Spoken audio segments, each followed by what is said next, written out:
Republic Kannada ಜೊತೆಗೆ ಮಾತಾಡಿದ್ರು.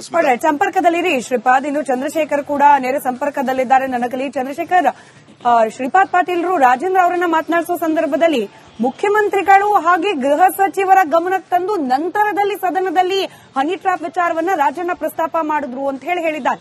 ಇಲ್ಲಿ ಕೇವಲ ಡರ್ಟಿ ಪಾಲಿಟಿಕ್ಸ್ ಮಾತ್ರ ಅಲ್ಲ, ಇದರ ಹಿಂದೆ ಅಧಿಕಾರ ರಾಜಕಾರಣದ ಲೆಕ್ಕಾಚಾರ ಕೂಡ ಇದೆ ಅನ್ನೋದಕ್ಕೆ ಇದು ಸ್ವಲ್ಪ ಪೂರಕವಾಯ್ತಾ ಈ ಮಾತುಗಳು ಅಂತ?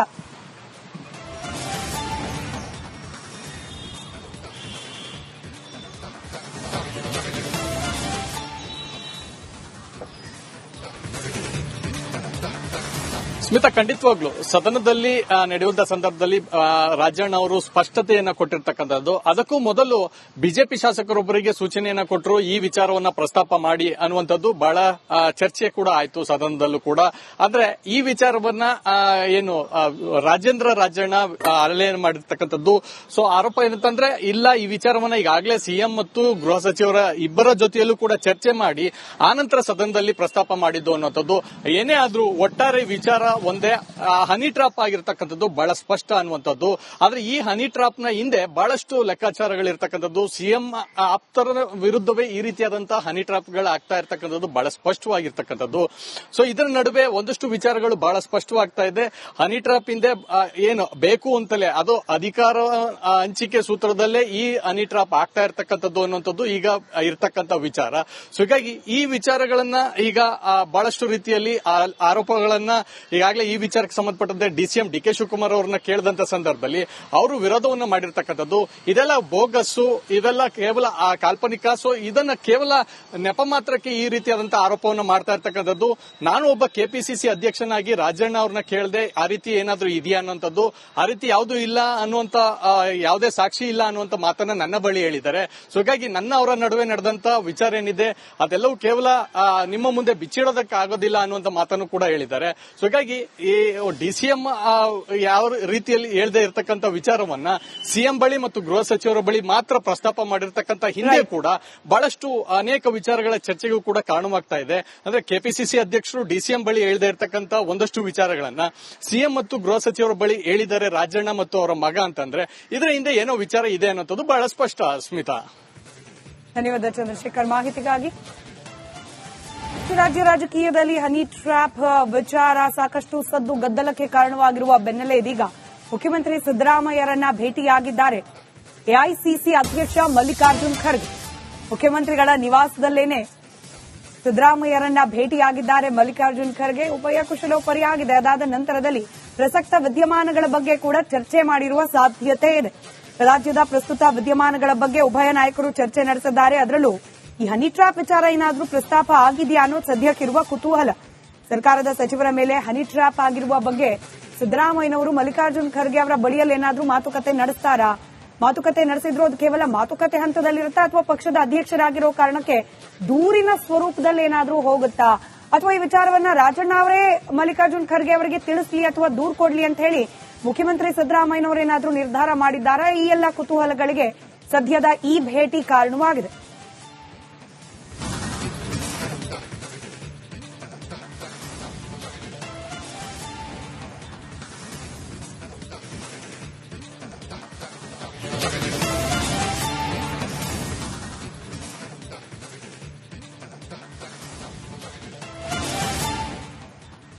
ಅದನ್ನ ಹೇಳಿದ ಮೇಲೆ ಆ ರೀತಿಯ ಟಾಕ್ ಇವರ ಲೆವೆಲ್ ಅಲ್ಲಿ ಆದ ಮೇಲೆ ಅವರು ಸದನದಲ್ಲಿ ಪ್ರಸ್ತಾಪ ಮಾಡಿದ್ದಾರೆ ಅನ್ನುವಂತಹ ವಿಚಾರ. ಜೊತೆಗೆ ಯಾರೇ ಮಹಾನಾಯಕರಿರಲಿ, ಯಾರೇ ಈ ಉದ್ದೇಶವನ್ನ ಇಟ್ಕೊಂಡಿರಲಿ, ಅವರಿಗೆ ಮಾತ್ರ ಫುಲ್ ಸ್ಟಾಪ್ ಇಡುವಂತಹ ಕೆಲಸವನ್ನ ನಾನು 100% ಮಾಡ್ತೀನಿ, ಇದನ್ನ ಚಾಲೆಂಜ್ ಆಗಿ ತಗೊಳ್ತೀನಿ ಅನ್ನುವಂತ ಮಾತನ್ನ ಹೇಳಿದ್ರು. ಜೊತೆಗೆ ನಾವು ಇಷ್ಟು ಒಳ್ಳೆ ಕೆಲಸವನ್ನ ಮಾಡ್ತಾ ಇದೀವಿ, ನಾವು 40 ವರ್ಷದಿಂದ ನಮ್ಮ ತಂದೆಯವರು ರಾಜಕಾರಣದಲ್ಲಿದ್ದಾರೆ, ನಾಳೆ ಇನ್ನೂ ಒಂದು ತಿಂಗಳಿಗೆ ಅವ್ರಿಗೆ 75 ವರ್ಷ ಆಗುತ್ತೆ, ಯಾರಿಗೂ ನಾವು ಕೆಟ್ಟದನ್ನ ಬಯಸಿಲ್ಲ, ಆದ್ರೆ ನಮಗೆ ಯಾಕೆ ಈ ರೀತಿ ಟಾರ್ಗೆಟ್ ಮಾಡ್ಕೊಂಡು ಮಾಡ್ತಾ ಇದ್ದಾರೆ?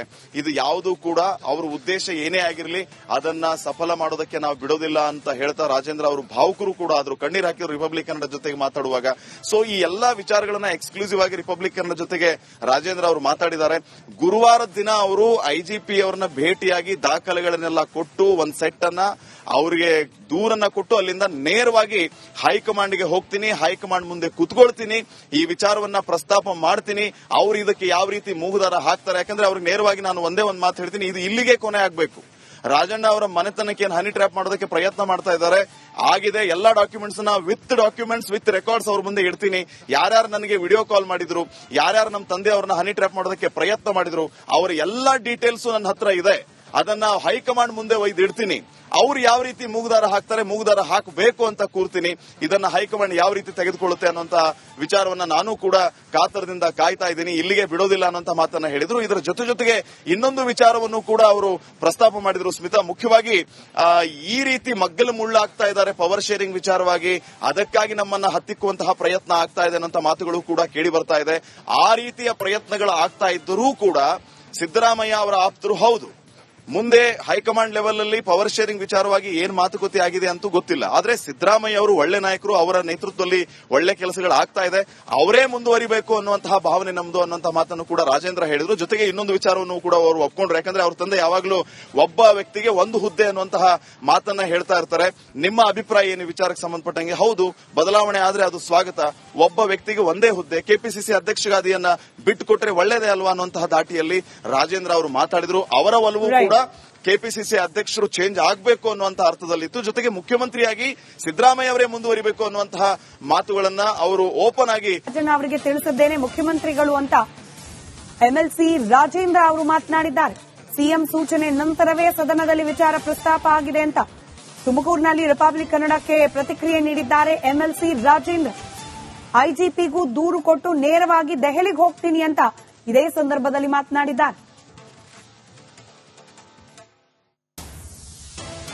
ದೊಡ್ಡ ನಾಯಕರ ಉದ್ದೇಶ ಏನು? ನಿಮ್ಮ ಪಾರ್ಟಿಯಲ್ಲಿ ಇದ್ಕೊಂಡು ದೊಡ್ಡ ನಾಯಕರು ಈ ರೀತಿ ಟ್ರ್ಯಾಪ್ ಮಾಡುವಂತ ಕೆಲಸ ಮಾಡ್ತಾರೆ ಅಂದ್ರೆ ಅವರ ಉದ್ದೇಶ ಏನಾಗಿರಬೇಕು? ಕಂಪ್ಲೀಟ್ಲಿ ರಾಜಣ್ಣ ಅವರನ್ನ ನಮ್ಮ ದಾರಿಯಿಂದ ಸೈಡ್ಗೆ ಎತ್ತು ಕೂರಿಸ್ಬಿಡೋಣ ಅನ್ನೋ ಉದ್ದೇಶವಾ?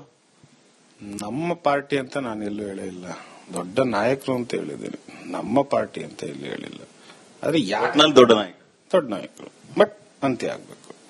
ಯಾವುದೇ ಪಾರ್ಟಿ ಇರಲಿ, ಯಾರ ಮೇಲೆ ಇರಲಿ ಅಂತ್ಯ ಆಗ್ಬೇಕು. ಯಾಕಂದ್ರೆ ಇದು ಹೊಸ್ತಲ್ಲ ಹನಿ ಟ್ರಾಪ್. ಬಹಳ ಹಿಂದೆ ಅಂತ ಹೋದ್ರೆ ಎಷ್ಟು ಜನದ ಮೇಲೆ ಆಗಿದೆ, ಕೋರ್ಟಲ್ಲಿ ಎಷ್ಟು ಜನ ಸ್ಟೇ ತಂದಿದ್ದಾರೆ. ಈಗ ನಾವು ಇದೇನಾರು ಆಗಿದೆ ಅಂತೇಳಿ ಸ್ಟೇ ತರಕ್ ಹೋಗ್ಬೋದಿತ್ತು, ಬಟ್ ಏನ್ ಆಗಿಲ್ಲ. ಆಗಿದ್ರು ಆತರ ಏನೋ ಸಿಡಿದ್ರೆ ಬಿಡ್ಲಪ್ಪ, ಹೌದಲ್ಲ, ಹೇಳ್ತಾರಲ್ಲ ಆಗ್ಬಿಟ್ಟಿದೆ ಅಂತ ಸ್ವಲ್ಪ ಜನ ಮಾಹಿತಿ ಯಾರೋ ಕೊಟ್ರು, ಆಯ್ತು ಆಗಿದ್ರೆ ಬಿಡಿ, ನಂತೇನು ಅಭ್ಯಂತರ ಇಲ್ಲ. ಅದಕ್ಕೆ ನಾವು ಇಂಜರಿ ಅಂತದಲ್ಲ. ಸೊ ಅದರಿಂದ ನೋಡೋಣ ಏನಾಗುತ್ತೆ ಬೆಳವಣಿಗೆ. ನಾನು ಈಗ ಮುಖ್ಯಮಂತ್ರಿ ಗಮನಕ್ಕೆ ತಂದಿದ್ದೀನಿ, ತದನಂತರ ಇನ್ನೇನ್ ಮಾಡಬೇಕು ನಾನು ನೋಡಿ ಮಾತಾಡ್ತೀನಿ. ಸರ್, ಯಾರನ್ನ ಮೀಟ್ ಆಗ್ತೀರಿ? ಖರ್ಗೆ ಅವ್ರನ್ನ ಮೀಟ್ ಆಗ್ತೀರಾ? ಸುರ್ಜೇವಾಲಾ ಅವ್ರನ್ನ ಮೀಟ್ ಆಗ್ತೀರಾ? ಕೆ.ಸಿ. ವೇಣುಗೋಪಾಲ್ ಅವ್ರನ್ನ ಭೇಟಿ ಆಗ್ತೀನಿ, ಖರ್ಗೆ ಅವ್ರನ್ನ ಭೇಟಿ ಆಗ್ತೀನಿ, ಸುರ್ಜೇವಾಲಾ ಅವ್ರನ್ನ ಭೇಟಿ ಆಗ್ತೀನಿ. ಅವ್ರ ಮುಂದೆ ನಿಮ್ ಪ್ರಸ್ತಾಪ ಏನಿರುತ್ತೆ? ಈಗೇನ್ ಮುಖ್ಯಮಂತ್ರಿಗಳ ಹತ್ರ ನಾನು ಗಮನಕ್ಕೆ ತಂದಿದ್ದೀನಿ, ಅದನ್ನೇ ಇನ್ನೊಂದು ಕಾಪಿ ಅವ್ರಿಗೆ ಹಿಂಗ ಆಗಿದೆ ಅಂತ ನನ್ನ ಮಾತನ್ನ 3